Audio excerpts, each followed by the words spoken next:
সঙ্গে যুক্ত আছেন সহকর্মী রকিবুল রাহাত। চলে যাচ্ছি তার কাছে। রাহাত, শিক্ষকদের দাবির বিষয়ে তাদের সঙ্গে সরকারের পক্ষ থেকে কেউ কথা বলেছেন কিনা, বিস্তারিত জানাবেন।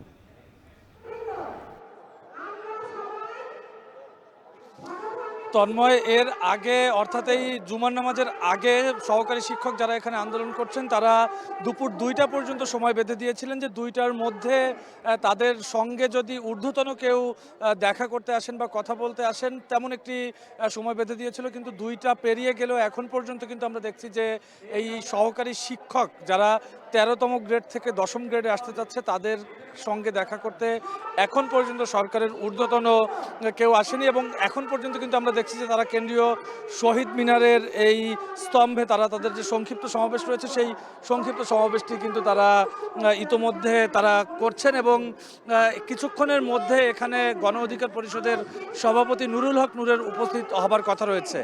এর আগে কিন্তু আমরা দেখছিলাম যে সকাল 10টা থেকে সারা দেশ থেকে এখানে সহকারী শিক্ষক যারা রয়েছেন তারা অনেকেই এই শহীদ মিনার প্রাঙ্গণে এসেছেন এবং এখানে এসে তারা মূলত তাদের নানান যে দাবি দেওয়াগুলো রয়েছে সেই দাবি দেওয়া তারা উপস্থাপন করেছেন।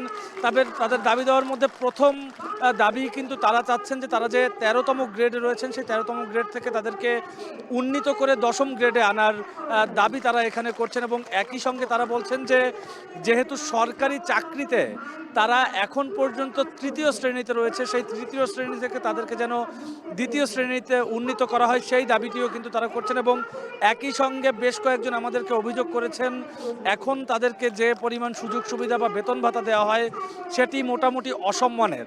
এখানে শিক্ষক যারা উপস্থিত হয়েছেন তারা বলছেন যে জাতির শিক্ষা যেহেতু জাতির মেরুদণ্ড বলা হয় সেক্ষেত্রে তারা প্রাথমিক বিদ্যালয়ের হওয়াতে তারা যেহেতু শিশুকাল থেকেই একজন শিক্ষার্থীকে শিক্ষা দিয়ে থাকে সেক্ষেত্রে এই বেতন বৈষম্য এবং অন্যান্য যে বৈষম্যগুলো রয়েছে তার প্রতিকার মূলত তারা এখানে চাচ্ছেন এবং সেই দাবিতেই কিন্তু তারা এখানে এসেছেন। এবং কিছুক্ষণ আগেই এই সহকারী শিক্ষকদের যারা নেতৃবৃন্দ রয়েছেন তারা বলছিলেন যে যদি দুপুর 2টার মধ্যে তারা প্রতিশ্রুতিগুলো না পায় বা কেউ যদি তাদের সঙ্গে দেখা করতে না আসেন তাহলে কিন্তু তারা সড়ক অবরোধ থেকে শুরু করে অন্যান্য যে কঠোর কর্মসূচি রয়েছে সেই কঠোর কর্মসূচি তারা পালন করবেন। যদিও এখন পর্যন্ত কেন্দ্রীয় নেতৃবৃন্দর পক্ষ থেকে পরবর্তীতে কি সিদ্ধান্ত আসবে সেই সিদ্ধান্ত এখন পর্যন্ত কিন্তু আমরা জানতে পারিনি। কিছুক্ষণের মধ্যেই হয়তো বা তারা তাদের যে কর্মসূচি রয়েছে সেই কর্মসূচি তারা মূলত ঘোষণা করবেন। এবং একই সঙ্গে এখানে যারা শিক্ষকেরা এসেছেন তারা বলছেন